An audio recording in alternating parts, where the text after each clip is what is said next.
Hello everyone, welcome to dynamic study. मैं विवेक शुक्ला आज आपके लिए क्विज क्लास 7 लेके आया हूँ, जो कि हमारा 61 to 70 क्वेश्चन को कवर करेगा, जो कि जो 3 दिसंबर को हमारा पेपर हुआ था 2019 में, उसको कवर करने की ये कोशिश करेगा।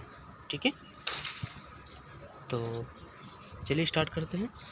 आज हमारे 60 क्वेश्चन कंप्लीट हो गए हैं। ठीक है, और आज को मिला करके 70 क्वेश्चन कंप्लीट हो जाएंगे, तो टोटल 100 क्वेश्चन है।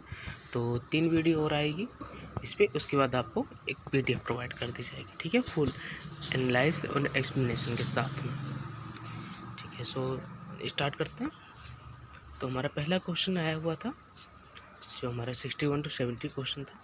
ठीक है, the match the following thinker with the principle they proposed. अब ये क्वेश्चन आया हुआ कहाँ से था? प्रिंसिपल से, मतलब पहले यूनिट से आया हुआ था। ठीक है, तो इसमें बताना है कौन से किसने क्या दिया था। तो पहला ऑप्शन है Henri Fayol, then second option है Luther Gulick, then third option है Frederick Taylor, then fourth option है हर्बर्ट साइमन।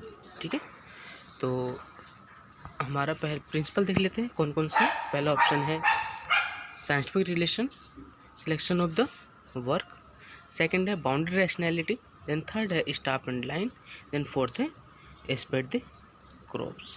ठीक है, तो जैसे कि हम सबको पता है स्प्रेड द क्रॉप्स किसने दिया था? तो हेनरी फ्योल ने दिया था, जब उनके 14th प्रिंसिपल में लास्ट वाला प्रिंसिपल उनका यही था। ठीक है, तो इस तरीके से हेनरी फ्योल, तो ए में 4 आ जाएगा। ठीक है, तो अब कहाँ पे है 4 ए में? तो हमारा 3 ऑप्शन में ए बी सी में है, बट डी में नहीं है, तो डी एलिमिनेट हो जाएगा। और हमारे अब दूसरा मिलाते हैं कि अब scientific selection of the work किसने दिया था? ठीक है, तो ये तो टेलर ने ही दिया था। ठीक है, तो इस तरीके से आप कर सकते हैं कि हमारा सी में 1 आ जाएगा। तो देख लीजिए सी में 1 कहाँ पे है? बी एंड सी में है, तो ए भी एलिमिनेट हो गया, तो ए भी नहीं होगा, डी भी नहीं होगा, तो बी एंड सी में। ठीक है, और फिर नेक्स्ट आप एलिमिनेट कर सकते हैं बाउंड्री रैशनैलिटी, किसने दिया था? साइमन ने दिया था। ठीक है, तो बाउंड्री रैशनैलिटी अब इसको मैच कर लिए, तो डी में 2 आ जाएगा। तो इस तरीके एलिमिनेट हमारा हो गया, और हमारा आंसर क्या हो गया? हमारा आंसर बी हो गया। ठीक है, तो आप एलिमिनेशन के थ्रू आप बहुत अच्छे से आप आंसर कर सकते हैं। तो नेक्स्ट क्वेश्चन पर मूव करते हैं। तो आज का हमारा सेकंड क्वेश्चन है match the following types of taxes as categorized by Kautilya in Arthashastra. अब ये हमारा थिंकर से क्वेश्चन आया हुआ है। ठीक है, जो हमारा सेकंड यूनिट है। ठीक है, तो अब इसमें कौटिल्य से क्वेश्चन आया हुआ। ठीक है, तो कौटिल्य को भी ध्यान से ही पढ़िएगा। ठीक है, तो आपको कुछ भी स्किप नहीं करना है, आपको बहुत टाइम मिल रहा है लॉकडाउन में, तो आप सभी एक एक चीज़ को आप फुल एनालाइज के साथ आपको पढ़ना है। ठीक है, तो यहाँ पे इसे क्वेश्चन देखते हैं, क्वेश्चन क्या है। तो पहला ऑप्शन है excess profit tax, then second है इनकम टैक्स, देन थर्ड है द्वारोदय टैक्स, देन फोर्थ है यात्रा वेलना टैक्स। ठीक है, तो ऑप्शन देख लेते हैं। पहला it was imposed on the richer class, then second it was imposed on individual undertaking religious journey, then third it was the import duty to be levied on foreign product, then fourth income tax was charged upon the artist according to their income। ठीक है, तो अगर आपको ये question नहीं आता है, ठीक है, तो आप इसमें एक गेस कर सकते हैं। तो गेस आपका कैसा होना चाहिए? तो गेस भी आपका बिल्कुल एग्जैक्ट होना चाहिए कि कुछ ऑप्शंस को छोड़ करके। ठीक है, 1-2 ऑप्शन आपको मिलने चाहिए, कम से कम 2 ऑप्शन तो आपको पता होने चाहिए। ठीक है, तो चलिए देख लेते हैं। तो इसका आंसर हो जाएगा हमारा 2, और हमारा 2 आंसर हो जाएगा, तो 1, 4, 3 एंड 2। ठीक है, तो ए में आ जाएगा 4। ठीक है, तो यहाँ पे एक्सेस प्रॉफिट, ठीक है, यहाँ पे प्रॉफिट की बात करता है। ठीक है, तो प्रॉफिट मीन्स इनकम। ठीक है, तो आप इस तरीके से थोड़ा सा आप देख सकते हैं। एक्सेस मतलब प्रॉफिट मीन्स इनकम, तो ए में 4 आ जाएगा। ठीक है, तो देखिए। ठीक है, तो हमारा it was imposed richer class, तो प्रॉफिट ज़्यादातर किसको ओरिएंटेड होता है? तो प्रॉफिट ज़्यादातर हमारे रिचर क्लास को होता है। तो आप इस तरीके से ए में 1 हो सकता है। ठीक है, और बी में आपका, ठीक है, 4 हो सकता है। ठीक है, कि हमारा, ठीक है। इनकम टैक्स है तो इनकम टैक्स पास जाएगा, ठीक है। तो आप इस तरीके से थोड़ा सा एलिमिनेट कर सकते हैं, ठीक है। तो इनकम टैक्स की बात बी में किया गया है, तो 4 में भी इनकम टैक्स की बात की गई है, तो बी में इस तरीके से 4 हो जाएगा, ठीक है। तो इस तरीके से आपका एलिमिनेट ऑप्शन हो जाता है। तो आपका एलिमिनेट हो गया, ठीक है, कि बी एंड डी एलिमिनेट हो गया है ना। तो उसके बाद से आप क्या करते हैं, द्वारोदया, ठीक है। तो द्वारोदया मतलब क्या होता है कि अगर आप कोई फ़ॉरेन आप इन्वेस्ट करते हैं तो आपको एक द्वार से आपको स्टेट में आना पड़ेगा, मीन्स इस टाइप का आप कुछ बना सकते हैं, ठीक है। तो इस तरीके से तो सी में क्या हो जाएगा, सी फ़ॉरेन हो जाएगा ना।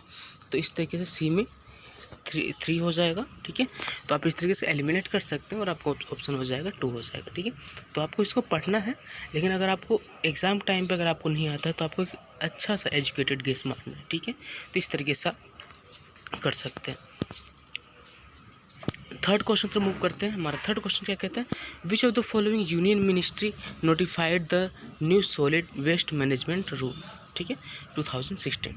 तो अब ये जो हमारा new solid management waste management आता है तो ये किस मिनिस्ट्री के अंडर आता है, ठीक है, आपको ये बताना है, ठीक है। तो पहला ऑप्शन है ministry of urban development, then second है ministry of planning, then third है ministry of science and technology, then fourth है ministry of environment forest and climate change, ठीक है। अगर आपको ये क्वेश्चन नहीं भी आता, ठीक है, तो आप क्योंकि ये आपको फैक्चुअल क्वेश्चन है तो आपको इसको याद करना पड़ेगा ना, लेकिन फिर भी आप इसमें बी एंड सी तो नहीं करेंगे, मतलब सेकंड और थर्ड तो आप नहीं करेंगे क्योंकि मिनिस्ट्री ऑफ प्लानिंग में तो नहीं आएगा, ठीक है। Then ministry of science and technology में नहीं आएगा। और आपको कन्फ्यूज़न भी होगी तो आपको कन्फ्यूजन होगी मिनिस्ट्री ऑफ अर्बन डेवलपमेंट में आ सकता है या ministry of environment forest and climate change में आ सकता है, ठीक है। तो आंसर देख लेते हैं। आंसर हमारा है ministry of environment forest and climate change. Fourth question पर मूव करते हैं, विच of the following pairs is not correctly matched. अब यहाँ में कौन से करेक्टली मैच्ड नहीं है। पहला ऑप्शन है the function of the executive Chester Barnard. तो सभी को पता है कि function of the executive Chester Barnard ने दिया था 1938 में, ठीक है। Then second locus and focus Robert Golembiewski. तो locus and focus Robert Golembiewski ने दिया था, ठीक है। कब दिया था, 1977 में, ठीक है। तो लोकस क्या कहता है, लोकस क्या कहता है कि जो भी इंस्टीट्यूशनल हमारे मॉडल है ना, तो हमारे जो इंस्टीट्यूशनल तो क्या जो भी हमारे पैराडाइम्स दिए हुए हैं, ठीक है, तो जो हमारे 5 पैराडाइम्स दिए हुए हैं, तो किस पैराडाइम में लोकस डिफाइन है, किस पैराडाइम में फोकस डिफाइन, ठीक है। तो इसकी बात इन्होंने रॉबर्ट गोलम्बिविस्की ने की थी, ठीक है।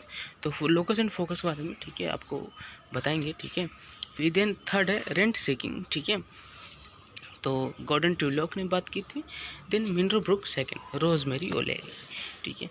तो क्या इन्होंने दिया था, नहीं, क्योंकि मिनरो ब्रुक सेकंड जो था वो तो फ्रेडरिक्सन ने दिया था, तो मिनरो ब्रुक सेकंड तो इन्होंने नहीं दिया था। और इन्होंने कौन सा टॉपिक दिया था, तो इन्होंने दिया था हमारे जो मिनरो ब्रुक थर्ड आया तो उसकी मुख्य प्रपोनेंट यही थी, ठीक है। तो इस तरीके से हमारा आंसर क्या हो जाएगा, आंसर 4 हो जाएगा, ठीक है। और हिंदी में, तो हिंदी में थोड़ा सा गूगल ट्रांसलेट होता है, तो ठीक है, तो इसीलिए थोड़ा सा है, तो आप इंग्लिश से थोड़ा सा करेक्ट इसको कर सकते हैं, ठीक है। तो फिफ्थ क्वेश्चन तो मूव करते हैं, the concept of grape wine is associated with which of the following theory. अगर आपने अच्छे से पढ़ा है, ठीक है, तो सारी थ्योरीज आपने पढ़ा है, ठीक है, चाहे हमारा कम्युनिकेशन हो, डिसीजन मेकिंग हो, मोटिवेशन हो, लीडरशिप हो, ठीक है, तो आप इसमें आसानी से इस क्वेश्चन को आप कर सकते हैं। शायद ही कोई ऐसा जो इस क्वेश्चन को जिसका गलत गया हो, भी सिली मिस्टेक की वजह से गया होगा, जल्दी चेक कर अपना, तो आपको इसको ध्यान से करना है, ऐसे क्वेश्चंस को आपको ध्यान से करना चाहिए। तो आंसर देख लेते हैं। आंसर हमारा है 1, ठीक है। कम्युनिकेशन में ग्रे पॉइंट की बात की थी, और ग्रे पॉइंट की बात, ठीक है, तो जैसे बहुत हमारे थिंकर्स जैसे कि डेविस हो गए, हेनरी फ्यूल हो गए, सब ने कहीं ना कहीं ग्रे पॉइंट की सबने बात की थी, ठीक है। तो मुख्य प्रोपोनेंट हमारे, ठीक है। देन सिक्स्थ क्वेश्चन तो मूव करते हैं, in which of the following areas the ethical issue normally arise. अब इसमें बताना है कि आपको जो एथिकल इश्यू आपने पढ़ा होगा, ठीक है, तो कौन सी एरिया में एथिकल इश्यू आपके मुद्दे उठते हैं। तो ये क्वेश्चन हमारा कहाँ से दिया है, हमारे रिसर्च एप्टीट्यूड से क्वेश्चन दिया हुआ है। तो likelihood of harming those participating in research, तो अनुसंधान में भाग लेने वालों को नुकसान पहुँचाने की संभावना, ठीक है। Lack of informed consent, Then third option, situation in which researcher give information to respondent order to elite a particular response. Then fourth है drawing conclusion from insufficient data. ठीक है, तो आंसर देख लेते हैं। आंसर हमारा है डी 1, 2 एंड 4। यहाँ पे क्या होता है कि एथिकल मुद्दे यहाँ पे उठ जाते हैं। ठीक है, 7th क्वेश्चन तो मूव करते हैं। Who have edited the book on paper on the science of administration। ठीक है, तो यह क्वेश्चन ठीक है कि नॉर्मली है। ठीक है, जो हमारे क्वेश्चन ठीक है कि बुक से है वो, तो आपको बुक पे भी एक वीडियो बना के देंगे। ठीक है, कि जिससे आपको कम से कम बुक याद हो, और बुक को आपको किस ट्रिकी तरीके से आपको याद करना है, आपको यह भी पता होना चाहिए। ठीक है, तो उस पर भी एक हमारी एक वीडियो आएगी। तो एग्ज़ाम के आपके ठीक है कि एक आध महीने पहले ही आ जाएगी। अभी तो एग्ज़ाम का कुछ डिसाइड नहीं है, लेकिन जल्दी ही इस पे वीडियो बनाने की कोशिश करेंगे। ठीक है, तो पहला ऑप्शन है हेनरी फ्योल, देन सेकंड है लूथर गुलिक, देन थर्ड है जेडी मोनी, देन फोर्थ है उर्विक। ठीक है, तो हमारा ऑप्शन देख लेते हैं। ऑप्शन है थर्ड 2 एंड 4। ठीक है, लूथर गुलिक एंड उर्विक ने बात की थी 1937 में paper on the science of public administration की इन्होंने बात की थी। ठीक है, तो इसी बुक की वजह से ठीक है कि जो हमारा प्रिंसिपल ऑफ ठीक है पब्लिक एडमिनिस्ट्रेशन था, ठीक है, तो अपने ठीक है गोल्डन डिकेड में पहुंचा था। ठीक है, 8th क्वेश्चन पर बात मूव करते हैं। Who said that whatever government's choice to do or not to do is termed as public policy। अभी डायरेक्ट क्वेश्चन था। ठीक है, फैक्चुअल क्वेश्चन है, आपको डायरेक्ट क्वेश्चन बुक से दिया हुआ है। जैसे ही आप पब्लिक पॉलिसी की बुक ओपन करते हैं, चाहे कोई सी बुक हो, चाहे ठीक है विद्युत चक्रवर्ती की बुक हो, चाहे शपुर की बुक हो, ठीक है, तो आप कोई सी बुक ओपन करते हैं, सबसे पहले यही डेफिनेशन दी होती है थॉमस डाई की। ठीक है, कि गवर्नमेंट चाहे जो करती है या नहीं करती है, सब कुछ पब्लिक पॉलिसी में आता है। ठीक है, तो पहला ऑप्शन हमारा ठीक है लॉसवेल, थॉमस डाई, बिग आईपेटर एंड ठीक है फेमेलो। तो आंसर आपका हो जाएगा थॉमस डाई। ठीक है, 9th क्वेश्चन पर मूव करते हैं। In which of the following set of value Gini coefficient a statistical tool to measure the degree of variation is used. तो यह कुछ क्वेश्चन होते हैं ठीक है कि जो थोड़े हाई लेवल के क्वेश्चन होते हैं, ठीक है, कुछ मॉडरेट होते हैं, कुछ ठीक है लो लेवल के होते हैं। तो ये थोड़ा सा मॉडरेट लेवल कह सकते हैं इसको। ठीक है, तो ये क्वेश्चन दिया हुआ था। ठीक है, ये हमारे रिसर्च एप्टीट्यूड से क्वेश्चन आया हुआ। पहला ऑप्शन है पॉवर्टी रेट, देन सेकंड है मीडियन इनकम, देन थर्ड है इनकम इनइक्वालिटी, देन फोर्थ है डिपेंडेंसी रेशियो। आंसर देख लेते हैं। आंसर हमारा है थर्ड। ठीक है, कि इनकम इनइक्वालिटी। ठीक है, आज का हमारा लास्ट क्वेश्चन है, और आज हमारे 70 क्वेश्चन कंप्लीट हो जाएंगे। ठीक है, तो इस तरीके से हम 10 MCQ कर रहे हैं। ठीक है, तो 1 by 1 MCQ होते हुए ठीक है आज हम 70 क्वेश्चन पहुंच गए हैं। 100 क्वेश्चन पहुंच जाएंगे 2 से 3 दिन में। ठीक है, और उसके बाद ठीक है हम जून 2019 का पेपर लेके आएंगे। ठीक है, तो हमारा लास्ट क्वेश्चन क्या कहते हैं, which one of the following is not a sustainable development goals set by United Nation General Assembly in 2015।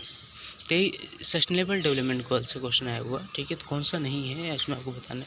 अगर आपने 17 गोल्स आपने याद किए हैं तो आप आराम से इसको एलिमिनेट कर सकते हैं, कौन सा इसमें नहीं है।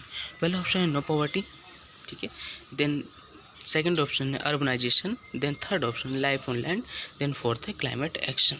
ठीक है, तो आपको ये पता होना चाहिए कौन सा किस नंबर पे आता है। ठीक है, तो हमारा आंसर हो जाएगा अर्बनाइजेशन की बात इसमें नहीं की गई थी, इसका एक कोई गोल नहीं था। ठीक, नो पॉवर्टी गोल है, लाइफ ऑन लैंड गोल है, क्लाइमेट एक्शन गोल है। ठीक है, लेकिन अर्बनाइजेशन गोल नहीं। So thank you so much, keep on watching, keep on learning.